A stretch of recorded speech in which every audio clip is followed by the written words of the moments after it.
What's up, Death Dolls? Thank you guys so much for joining us here on our latest installment of Makeup and Murder, the channel where beauty and blood collide. I'm Nicky Elliott Nelson. And I'm Mocha Pennington. And I guess we're here doing this shit. If you guys... it. I don't know who keeps greenlighting this shit. I don't know, but here we are. We're just here, so that's cool. Not many people are. Facts. If you guys don't know how this goes, every week we bring... Every 2 weeks. Okay, bi-weekly. Every 2 weeks we bring to you guys our newest, latest health, beauty, hacks, things we're using, what we're doing, things that we're liking. You know, we might start incorporating things that we don't like so much. Because I've got stories that I could tell. Well, I do. So, I don't know. Maybe we'll take it there. Death Dolls, tell us in the comment section below. Would you like to see the things that we tried that were an absolute fail? Because they're there. There are some. That's a few. So we bring to you, your health, wellness tips, your beauty hacks, all of that stuff. And we also bring to you 2 very, very, very true crime stories. If you guys don't remember, last week we did revenge as a theme. And my story was so long, we actually had to cut it into 2 parts.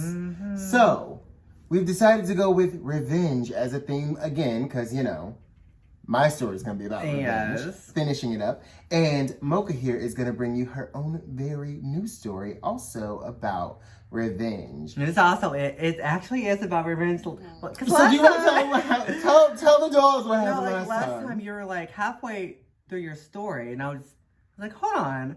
My story really isn't about revenge, is it? So you guys, remember, that makes 2 videos in a row where Mocha said theme. What theme? Oh, I don't give a shit. I'm a rebel. She's, you know what? A rebel at heart. What do you do? What do you do with that? You guys, before we hop into my story, I'm going to tell you guys about, oh my God. Okay. So you guys know I'm still using Lumen, still using Curology. It's an ever-evolving process. I will keep you updated. Everything is on the up and up as far as that is concerned. I'm very, very happy. Y'all. So I'm in Target, right? The other day because I have to buy new deodorant. And I don't know if you guys get this way, but I just like to, every once in a while, I like to switch it up. There are some things I don't like to switch it up, like toothpaste, for example. I'm going to use the same toothpaste. I mean, it's right? It's a no-brainer. It works. I like it. Whatever. No big deal. But sometimes, soap.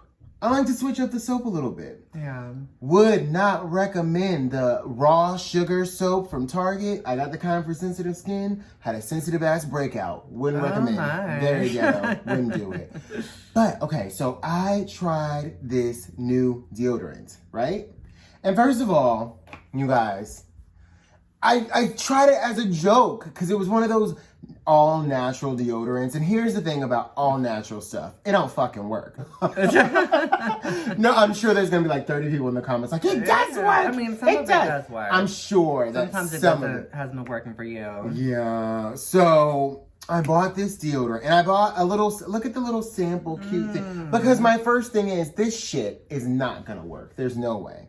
First off, for this little tiny thing, it was $3 fucking. That's the price of a normal size deodorant. This is a chapstick, okay? It was $3. And so, the entire time I'm buying it, I'm like, aluminum free. Okay, yeah. What do you think makes you stop sweating? This is not gonna work. This is stupid. And then it's labeled cactus flower and poppy, right? I love poppy. Okay, well, I, as a rule, hate things that have stupid names. I don't know, have you ever had those sprays that are labeled something dumb like cactus and hay or apples and hay? And it's just do you have to be so stupid about this entire thing? So as you guys can tell, I generally not hopeful. Y'all, why the fuck I fall in love with this deodorant? First off, this shit smells so good.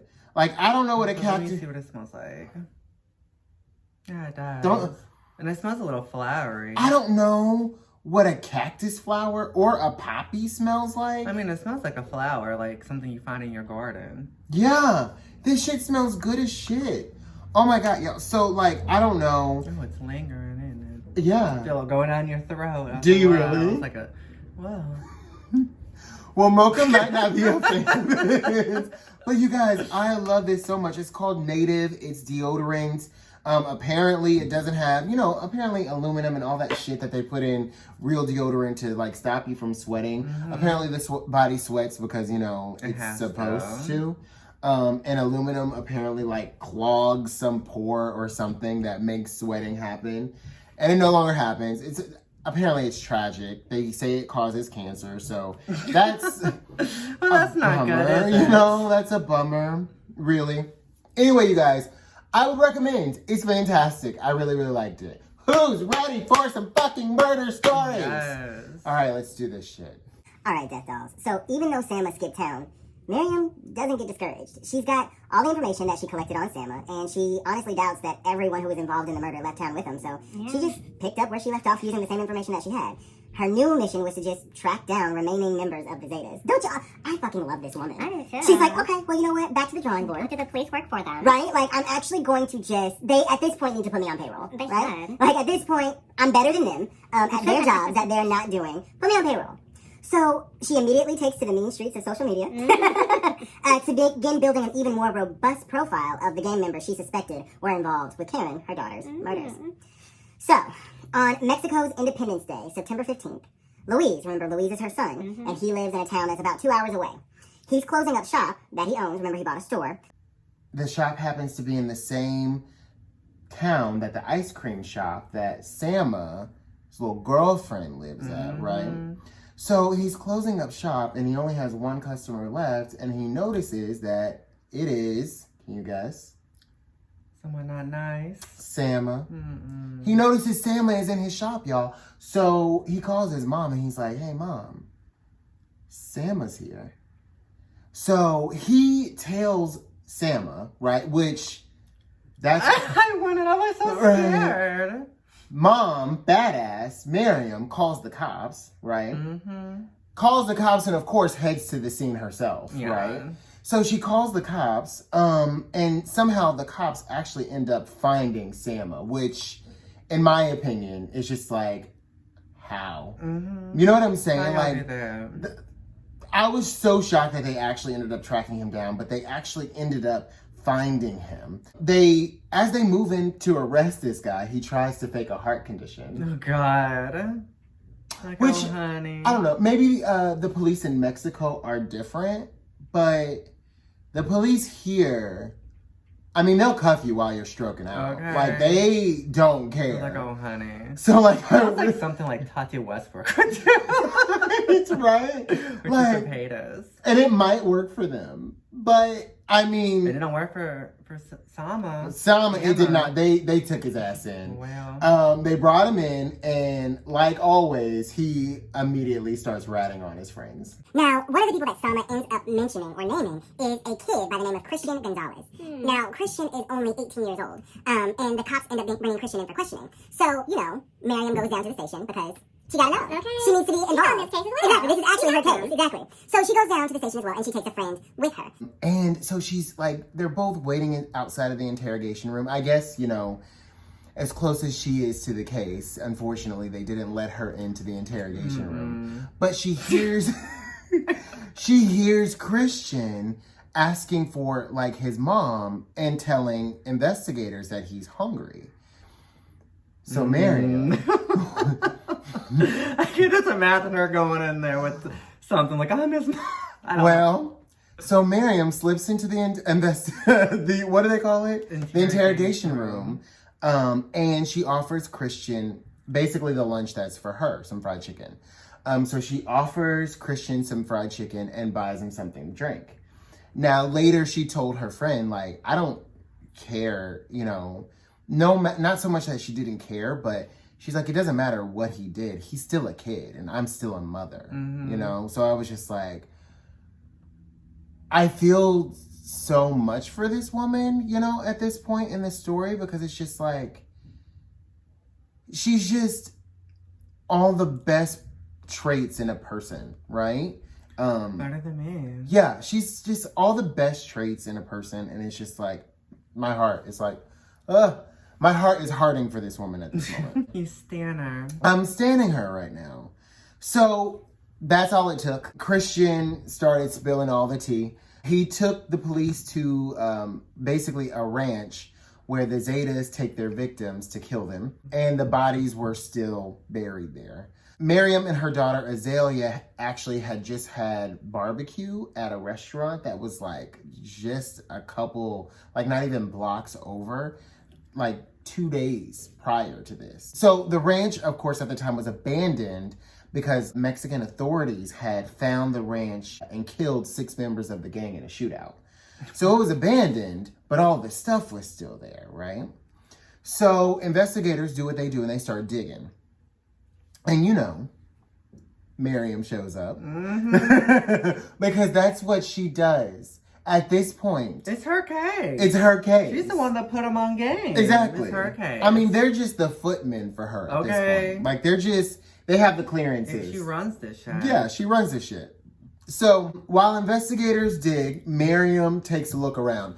I think the craziest part is, for me, the police are actually letting her do this. Yeah. You know? Like, usually crime scenes are, like, very official. You know what I'm saying? Like, they put up tape. You could have, like, very serious things could have gone on the other side of that tape. And that be your family. And they will still, like, hold the line.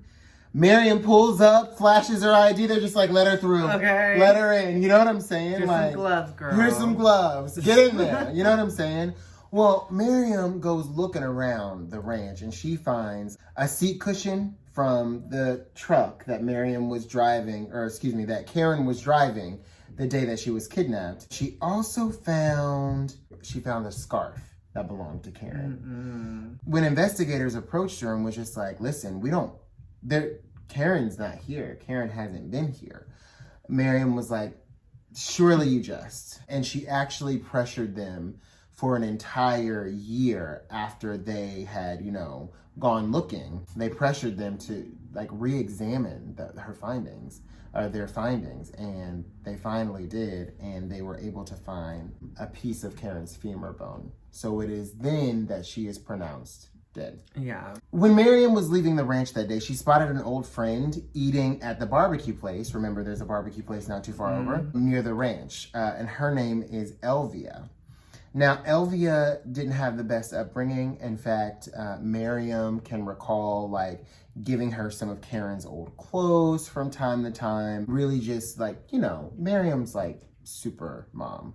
It's just what she does. A sweet woman. So for some reason, Miriam decides that she's going to swing by and ask Elvia if she heard anything about Karen's disappearance.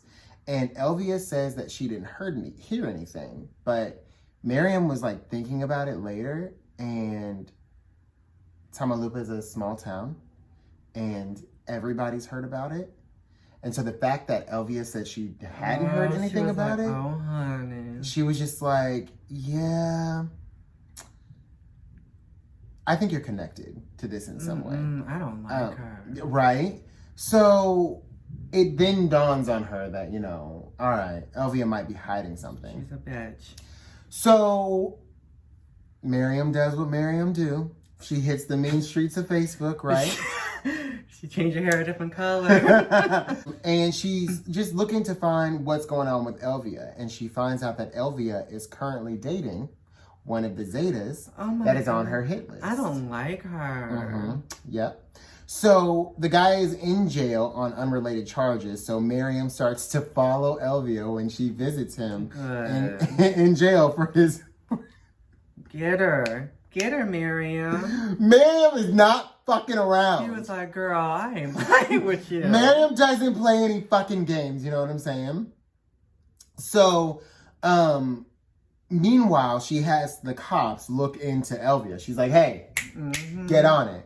Well, the cops hit pay dirt, and they find that some of the ransom calls that Miriam and the family were getting shortly after Karen's initial disappearance were coming from Elvia's house. I don't like Elvia. Yeah. Someone needs to beat her up.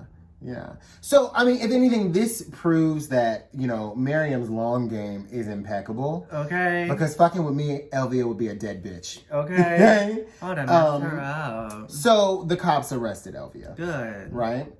So, for the next 3 years, Miriam continues to hunt down people on her hit list. No matter how minute the involvement, one of her suspects had moved on from the cartel because apparently you could do that. Who knows? Like, apparently sometimes these people just, like, drop off and go back to their, like, regular lives. And they're just like, oh. Yeah. And so, apparently this guy, he used to sell flowers on the highway. And then he moved on to selling glasses on the highway. Mm. Basically, he sells novelties on the highway, right? Well, he had gone, like, back to doing that. Well, you know, she was, like, looking for him because he was on her hit list. Yeah, of course. And she recognizes him one day. She hunts him down. And while pursuing him, apparently she caught up with him. She drew a pistol on him and held him down for an hour while they were waiting for the cops to show up. Mm-hmm. And she basically told him, if you move, I'll kill you. She's starting to gain a reputation. Okay. Everyone hates... cheeky one. Yeah. She's starting to get a bit of a reputation. Listen, everyone hates the cartel, but never in history has anyone, let alone one person, decided to do anything about it. So, over 500 families band together in support of Miriam, and they form what they call the San Fernando Collective for the Disappeared. Mm. They love what she's doing, but they're scared for her life. Which, I mean... Understandable. Very reasonable response. Yeah. You know? When she was asked about it later, she says, I don't care if they kill me. I died the day they killed my daughter. I'm going to end this, and I'm going to take out the people who hurt my daughter, and they can do whatever they want to me. How was her other kids? They'd be like, so I guess, like, we're alive, Mom. Right. I mean, so, like, we're not good enough to keep you alive? I mean, I don't know. I think, you know, she would have done that for any of her kids. I mean, but I would just be insulted. She was like, I died the day that my daughter died. I'm like, hi. We're still here, Mom. Mom. Do we matter? Are we not enough to keep you alive and happy? Well, that's a real damper on it. You really know how to... I mean, but wouldn't you be insulted? You don't know how to kill the fucking mood, don't you? Wouldn't you be insulted? Maybe a little. I probably wouldn't even put two to two together. I'd be like, ooh. I wouldn't even think of it that way. I'd be like, yeah, homegirl's going through it. Poor girl.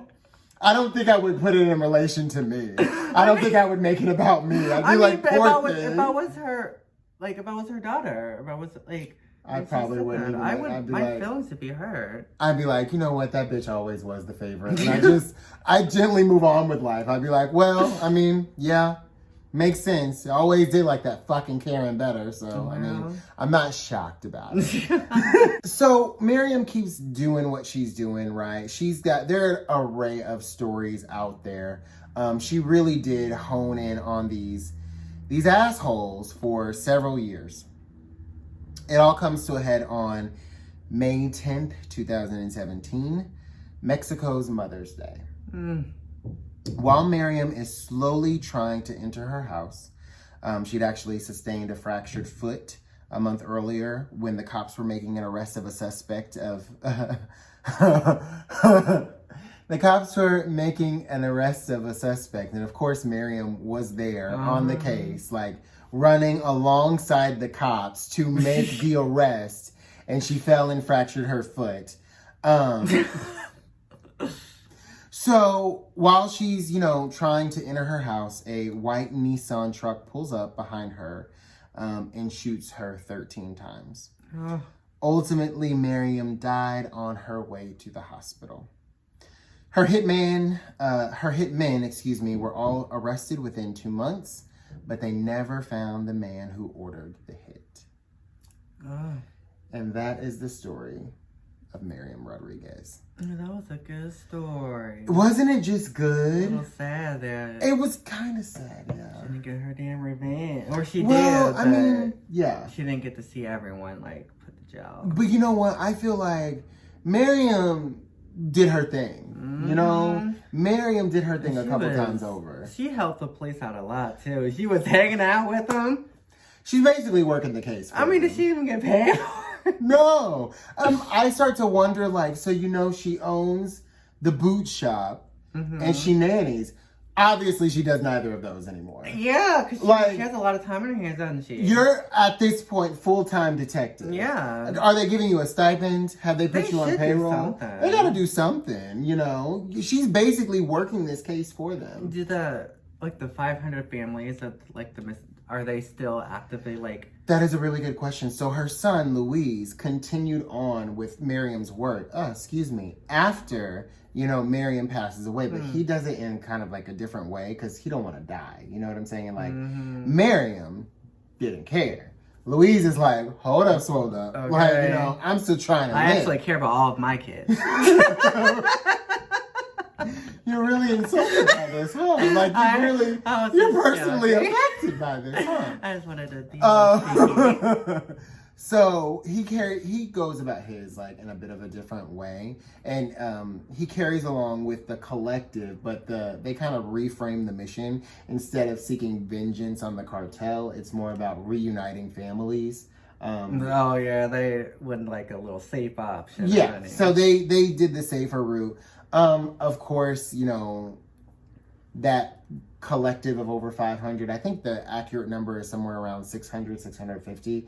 That collective, of course, when when the leader is gone, you know, and the new sort of mantra is a sort of a dull roar, they start to dissipate. Oh no, honey. Yeah. So he carried out her mission in a very much safer way. Yeah. But yeah, that is the story of it. That's a good one. Death Dolls. Hope you liked it. The story of Miriam Rodriguez. We are going to take a quick break. Hey, Death Dolls. Hope you guys are enjoying Makeup and Murder. If so, check us out on Tea Time, a YouTube channel where we talk about YouTube drama in all of its dirty little essence. Link in the description box. Okay, guys, back to the show. Death Dolls. Hope you guys enjoyed the break. Mocha. Do you have a fucking story about revenge? I sure do. Do you fucking promise? Okay. But before I get into that, I want to talk about a little product. I was thinking earlier, I was like, I really don't have anything to really talk about. Yeah. I have this hack that stops eye watering, but my eyes haven't watered all week. Isn't that funny? Your eyes water every single week. The one week that you actually bought something to do something about it. It was. They're just They start behaving. I was like, well, I'm not going to talk about it because I want to try it out and everything. Right, so hopefully my eyes water. But you know, they always water before on our other channel, we go live every Sunday. Yeah. So maybe. They'll water. Hopefully. They'll water. I haven't bought anything new. So I was besides that, and I was like, well, let me talk about a hack that I've been using for a long time that I found out from Nicky tutorials. I think it was a long time ago, 3 or 4 years ago. Yeah, it was a minute. She started talking about this Nivea aftershave.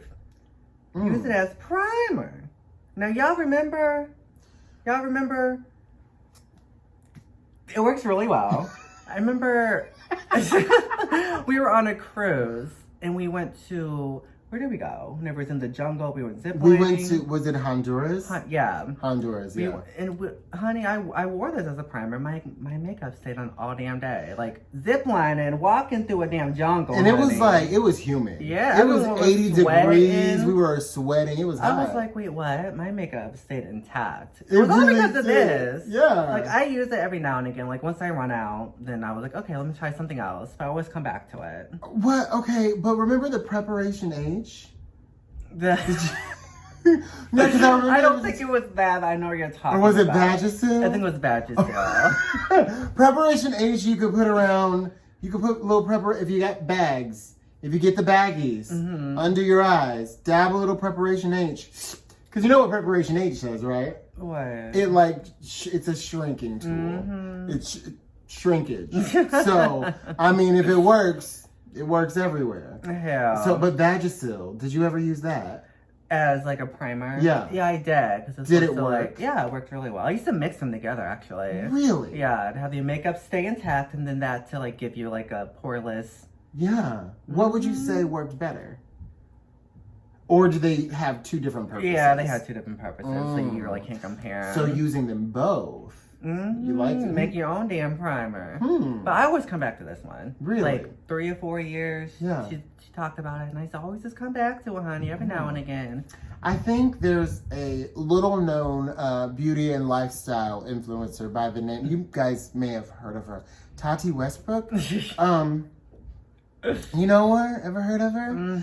I think she talked about that too, didn't she? The Vagisil? Yeah. Yeah, that's how I found out about it, because she was talking about it. I wonder what she was doing putting Vagisil on her face. She probably ran out of primer. It's like, oh, hell. Here, I'll just use this. She was like, oh. That's how Nicky found out about that. Like, she was staying at her boyfriend's house, and she didn't have any primer, and she was, like, looking through his stuff. Yeah. And she saw that, and she was, like, reading the ingredients. She was like, well, it may work. Because it had glycerin in it. Yeah. Glycerin was pretty high up on the Yeah, I think it was, like, the second one. Why not? And then it worked. Told her girls about it. Yeah. 3 or 4 years later, I'm still using it. Well, perfect. I see you got another book, you nerd. I do. I haven't. It's called Bloodline by Jess Lowry, honey.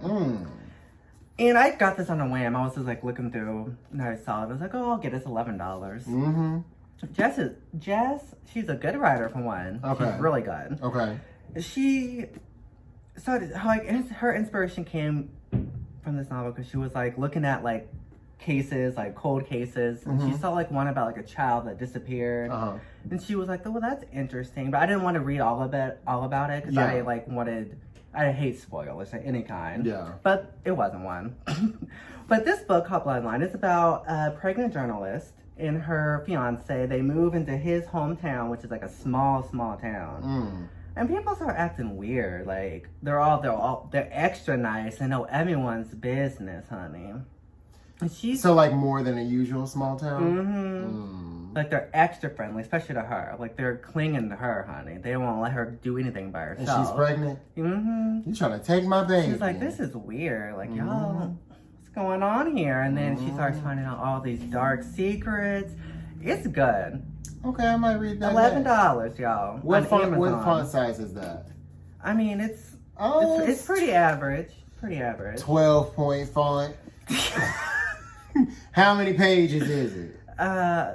316. Oh, maybe they'll make a movie. Okay. Let's get into your hopefully story of revenge, shall we? All right, let's dive in to Rachel Wade. Anything for a man. Now, I know I was researching this and I was so pissed about the entire story. I was just so mad at these people, and I was just so much could have been resolved. The ending wouldn't have happened if they were just smarter, but here we are. But Rachel Wade. Can you tell it's been 30 days now without a cigarette? We're fine. They all just made me so angry. Like, really. Like, when I read this to you. Like, you'll find out. I'm ready. Rachel Wade was born in 1990 in Pinella Park, Florida. A small suburb from the outside Tampa Bay. Okay. She had a pretty normal upbringing. For someone who was born in Florida. During her childhood. Then she developed a little rebellious streak when she entered her teens. Around like 13 or 14, she would sneak out to see her boyfriend, Nicholas. Now, he has a last name. And I told myself, like, oh, I'm going to go back. I'm going to look for it, like, right before, like, we set up. But I forgot. So his name's Nicholas. Good for him. _ apparently. So she would sneak out at night to go see Nicholas. And she was about 15 years old, and she just moved in with him. And her parents were like, I mean, she wants to be independent, so, I mean, we can't force her to do anything she doesn't want to do. Wait, pause. Her 15-year-old kid moved in with her boyfriend, and her parents were like, I mean, she wants to be independent. Okay, so that's mistake number one. She was like 16, and she dropped out of school, and she was like, well, honey, I'm going to get me a job. And she sure did, honey. She started working at Applebee's as a waitress, girl. And her relationship with Nicholas was like, it was pretty toxic. They would always fight. But Nicholas, like, he was like thinking back in retrospect, he was like, I think that we liked to fight. Like, we enjoyed it. We enjoyed yelling at each other. But they would fight all the time. And then, like, she would start attacking him, like punching him in the face and stuff. And then when she was unfazed by her violence, she like snatched out a knife and held it to his throat. And he was just like, do it. You gonna kill me? Do it. You ain't gonna do it. And she didn't. She just threw the knife down and ran off crying. But... Couple of the century already. Like, gold star, babes. You're killing it. I ain't got nothing on there, honey. You're really killing it, guys. But their relationship lasted for 3 years. And it ended whenever she found out he cheated on her. She was like, oh, honey, you cheated on me? All that passion and he cheated. Well... I mean, he is a man, so... Okay. So he cheated on her and she moved out of his house. She got her... You know what? I'll say good for her, though. Good for her. Well, for just being like, you did what? Oh, no questions asked. I'm out of here. Well... You know, if I'm... at that age, most people would have stayed. Most young women would have stayed. She's got a mind of her own. She's got a mind of her own. Well, she moved out. She was like 18. Yeah. They finally ended. And she got her own place. She got her GED. All the women who honey. independent. Yes. Okay.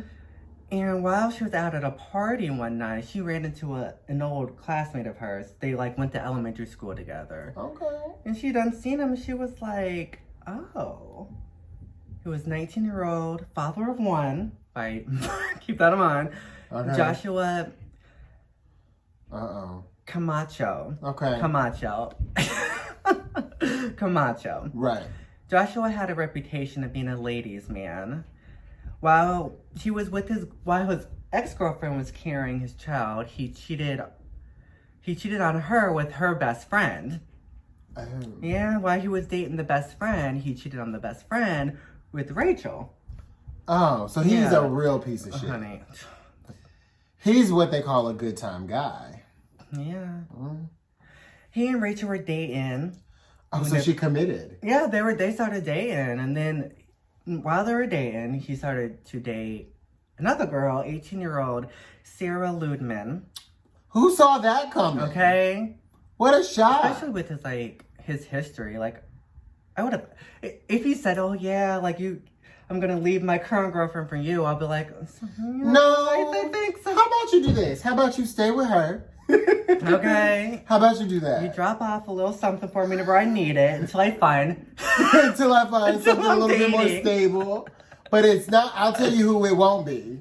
You. Okay. Because I see how you roll. And old girl could want that for herself. But I don't want that for myself. I don't want it, honey. Now, whenever Rachel was like younger, still, like she was like wild. Like she was considered like, oh honey, she's like a wild girl. Like she was a party girl. She was like Lindsay Lohan, Paris Hilton, Britney Spears. Was she like pretty? She was like a party girl, you know what I'm saying? She was fun. And then his other girlfriend, Sarah, she was like the complete opposite. Like she was still in high school. And she was like really sweet. She was like a good student. So boring. She didn't have much of a social life, but she still had like her girls, but like she was boring. She like wanted to stay home and like study and stuff. Are we gonna not say that she's boring? I mean, avoid that for the time being. Okay. Okay. All right. Okay. It spices up, I'm told. Okay. Oh, well, she's like with her friends at a local Chick-fil-A, honey. She met. Of all the places in the world, we're at Chick-fil-A. Okay. She noticed like one of the cooks, and he was like winking at her and stuff. It was that damn Joshua. And he would like poke his head out of the kitchen and start like flirting with her and stuff. And apparently she just thought that was so endearing. So she would like flirt back. Yeah. And like one time he just like came out of the kitchen and they were like talking with the spatula. Spatula in in his hand. little cooker's outfit.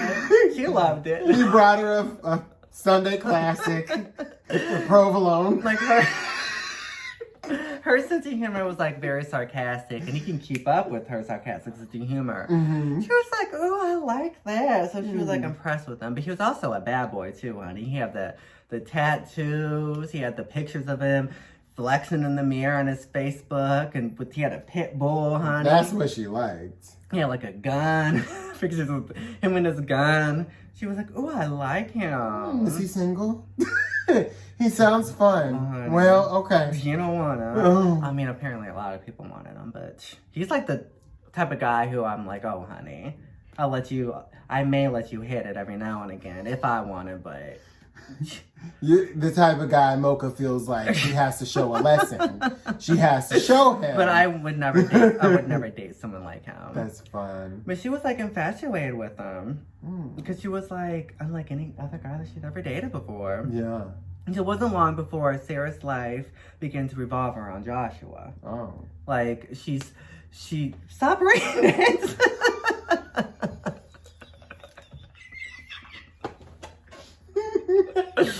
Okay. Well, I'm not reading. It wasn't long before her life started to revolve around Josh. Like, she stopped, like, going to, like, she stopped studying. Like, her grades started to slip. Yeah. She started pushing her friends away. Yeah. Josh began to see both Rachel and Sarah.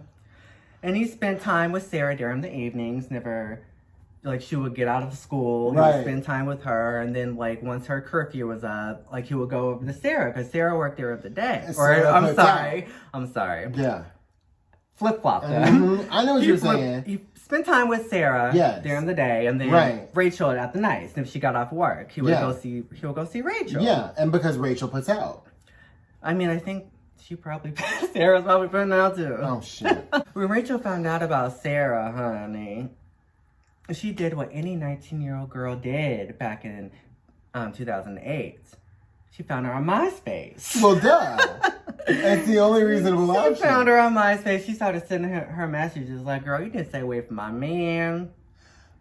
Don't you hate that? Honey. I mean, it just seems like this is something you want to take up with your man. Well, she was like, "Stay away from my damn man." And then Sarah was like, she like confronted Josh about it. Was like, "So what is this about?" He was like, "Oh, that's just my ex-girlfriend. You know, she's crazy. She's crazy. That is always ex-girlfriend. it. She's crazy." Once you hear him say she's crazy, you're like, "Oh, leave. okay. Get out. You Get out trouble, now, honey." So Rachel was able to get Sarah's phone number from Josh's phone.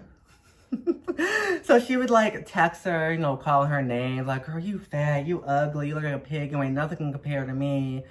Like, I have my own job, a car, you ain't got nothing, you're still in school. I dropped out." She didn't say the last part. But she was like coming for her. Yeah. Like being like, you know, being horrible. An asshole. Yeah. Yeah.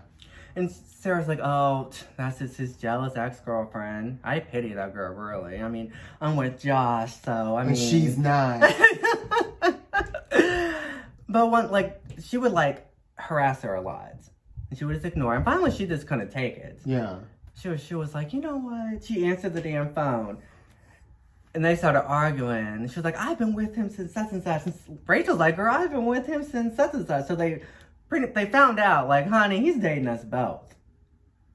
So you would think they'll be like, "You know what? Let's team up. Girl, let's meet, team up, girl." Because yeah. I feel like we have a lot in common. We need to talk. We obviously have a lot in common, and we need to see. We probably should pooch on down to the clinic and see what we have in common. Okay. Just in case. But instead of doing all that, they declared war on each other. And was like, "Oh, honey." So Sarah and her friends would show up at Rachel's job at Applebee's. They'll seat themselves in Rachel's section. They'll like knock things off the table for Rachel to clean up. So they're sitting themselves in her section where she will be bringing them their food. Yeah. Does anybody else see the problem here? So that's how Rachel got them back. It's like, "Oh, okay, bitches." So she would like spin in their food, throw hair in them, sprinkle dust and stuff. Yeah, in their why food. would you do that? I don't know. Why would that is about the dumbest thing you could do. Like one time Rachel was like walking with trays and then Sarah would trip her and she fell, Still not like she was better than me, honey. Because I was like, okay, this is it. My job. I'm about to lose my job. Yeah, it has been so much fun working with y'all. Okay. But it's all well and honorable. But I guess they had like karaoke nights at Applebee's. Did they have? I never heard of this before in my entire life. That must be a Florida thing. They would have karaoke, and then Sarah and her girls would go up there and like sing songs, like mess up the lyrics to where like they'll be talking shit to Rachel, and then Sarah would like sing Brooke Valentine's "Girl Fight," honey. I remember that, and she'll like, "This is dedicated to Rachel," and she would sing "Girl Fight."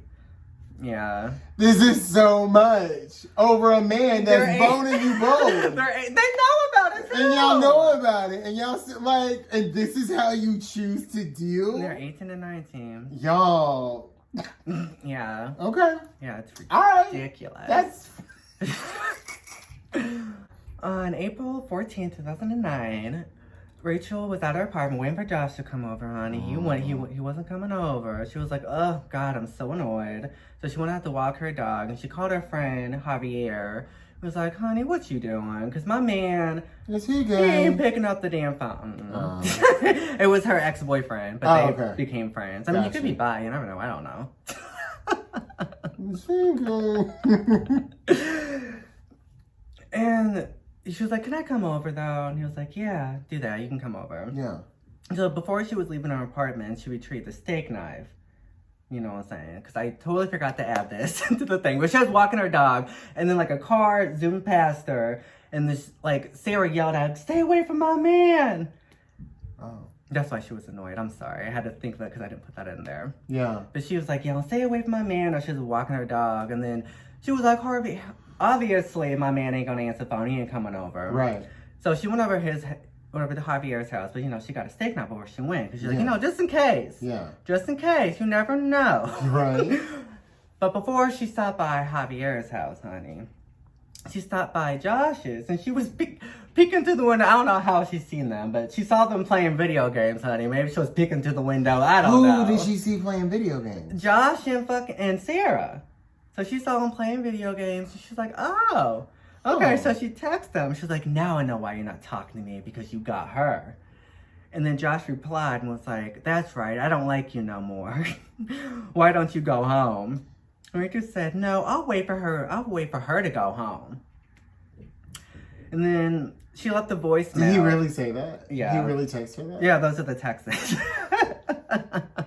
Okay. And then she was like, she went over to Javier's house and it was like hanging out, and she was like texting them both, pretty much, arguing both of them. And she would, honey, have some pride. well, honey, they both don't. They both don't. Huh. And then when she was over, she left a voicemail on Sarah's voicemail. She was like, I'm gonna stab you and your Mexican boyfriend. Wait.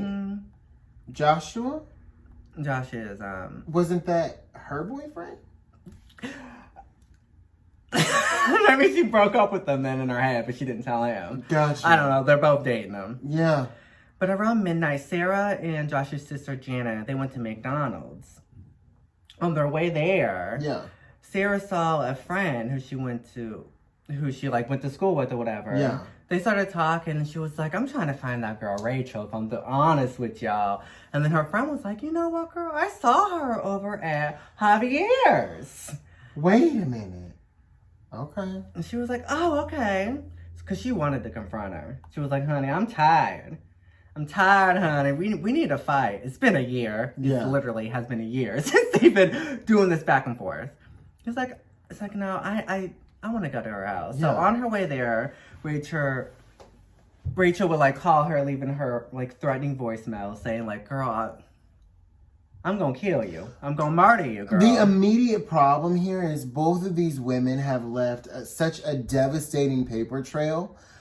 Like, there's no plausible deniability at all. Mm-hmm. Like, they're both screwed. All these voicemails, all these emails, all these text messages. It's a lawyer's nightmare. Or Sarah done pulled up to Javier's house, and she saw Rachel and Javier talking outside. She pulled up, drove up to him, slammed her brakes. She was like inches away from Rachel, like pretty much. She was like threatening, like, I'm gonna run you over. Yeah. But she didn't. And she got out, and they started fighting for like a few seconds. And then Sarah was like falling to the ground. It's like leaking blood. And then Rachel threw the knife in the air, and she was like, I'm done. And then she walked off. And then the police were called, obviously. I think it was Javier who called the police. And then people, like a lot of people called. It was like, honey, it was Rachel. She's the one that attacked her. And so they came out to the scene. I was like, well, where is she? They were looking for her. And they found her sitting on a bench smoking a cigarette. And it was like, oh, God. We're like, what? It's been a month. But they saw her smoking a cigarette. And then they Smoking on a cigarette. They They saw her smoking with them cigarettes. She was smoking with them cigarettes. He was like, okay, girl, come with us. Come on. Come on, girl. Shit. Come She was on. like, well, hold on. No, I don't know if that happened or not. That'll just be me. Right? Well, not Can I anymore. fit, They brought her into the station for questioning. Yeah. And Rachel, she's claimed that the stabbing was an accident of self-defense. Yeah. I'm sorry, not an accident, but it was self-defense. Yeah. And Because she had what no else did you intention say? of killing her.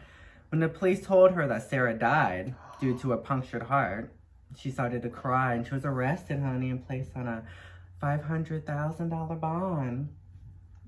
And the next day, the police found the knife on top of Javier's neighbor's roof. She must have chucked it, didn't she? Yeah. And then they brought in Javier for question. Javier was like, honey, Rachel was hanging out with me. She was on her phone most of the damn night, arguing with both Josh and Sarah. Yeah. When investigators interviewed Josh, oh my God, okay. He claimed that he had broken up with Rachel like months before like the fight even happened. Yeah. And he said that Rachel had a hard time accepting the fact that they were over. Mm-hmm.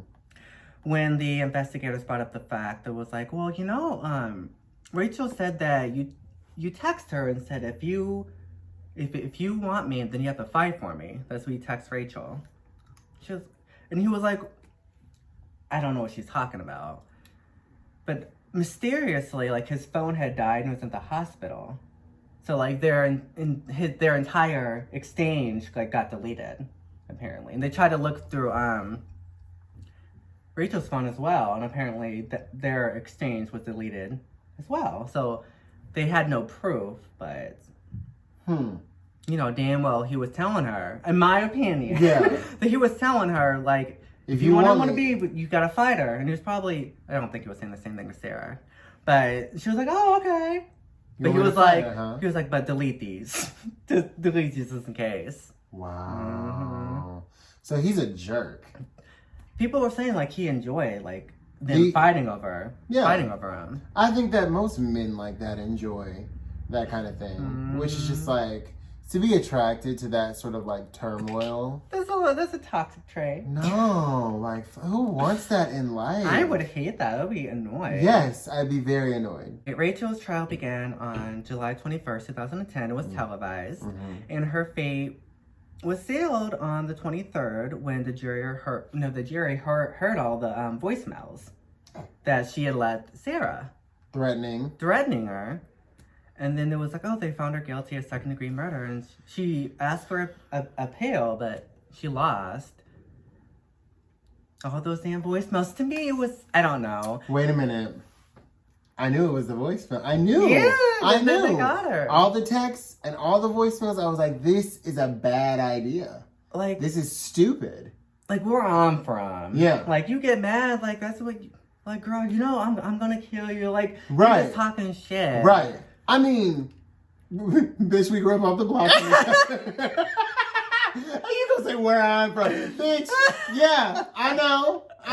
But it's like, it's normal. Like, I don't think that she, like, meant, like, I know she meant to hurt her. She meant to hurt her. She didn't mean to kill her. Correct. Like, in my opinion. Right. Like, sometimes you just want to rough her up real quick, a little bit. But you don't want him to die. Yeah. You know? But here's the thing. Like, she put herself in a really stupid situation because, like I always say, you know what I'm saying? Like, at this big age, I'm not trying to fight anymore unless it comes to it. You know what I'm saying? Especially over no damn man. Oh, never over a man. At this big age, that's out of the picture. But back in my younger days, I was never afraid to roll up these sleeves. Okay. You can't put yourself in a position where you're gonna actually do something that you can't undo. Yeah. That's why I never allowed myself to have a gun or no offensive, like any weapon that could be offensive. Like no, only defensive weapons. A little taser or something. I wanted one. Taser. Scare the Just shit start out. tasing people. Yeah. You know what? Oh God, her outfit. With those shoes. Teach her a lesson. Man. Teach her a real lesson. It has to be done every once and again. But she put herself in a really stupid situation by like carrying that fucking knife. Why would you do that? Yeah, I think she just wanted to scare her. Whenever she this is just my opinion. Like I think she wanted to scare her. Whenever she popped out of the car, she was like obviously like talking shit. Like she wasn't probably like she ran up on her because she was about to fight her. Yeah. And she was like, oh shit. Like sometimes you fight. Like you don't know what the hell you're doing. You're just fighting. Yeah. So she probably she stabbed her. Or I don't think she meant to kill her.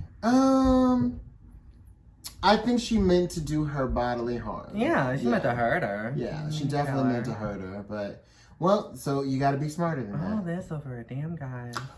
I think the most disappointing part of the story is all this over a man. And she should have stayed with Javier. I don't know why she didn't. He was like, come on over to my place. I know you mad. Like, he was I would have what, Javier. Right. All this over a man, and there are so many men. Yeah. Is what I don't get. Like, literally, men are like buses.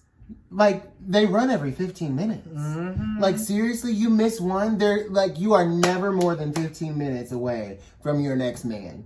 Why do you, you know what I'm saying? Like, all of this, I don't know. And then, I don't know why she would stay with him. Because she left her other, Nicholas. She left him because he cheated on her. Yeah. So you would think that she'd be like, oh, he's doing the same thing to me. Bye. You know what it is? It's the bad guy thing.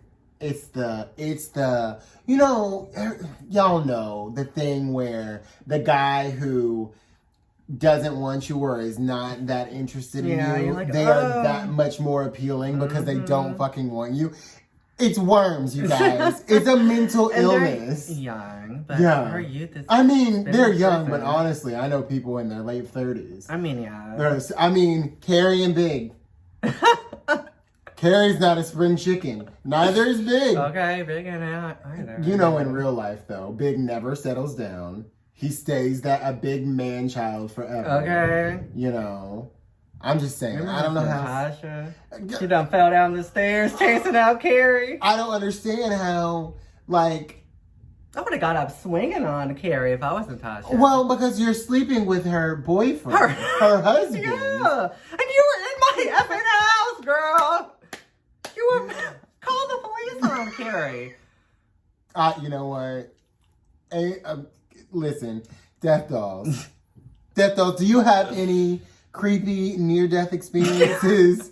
Do you have any situations that you narrowly escaped from? Share with us on our community tab. Mm-hmm. We just might read them aloud on the show. With your permission, of course. With your permission, of course. We would love to hear your stories. I had fun. Yeah, I did too. I had fun this week. Time. It's always a good time. We want to thank you guys so much for watching, because without you, there'd be no show. There'd be us. Just with no show. Just no show. Just hanging out. So, love that you do that, And remember, guys, life's a blush, and then you die.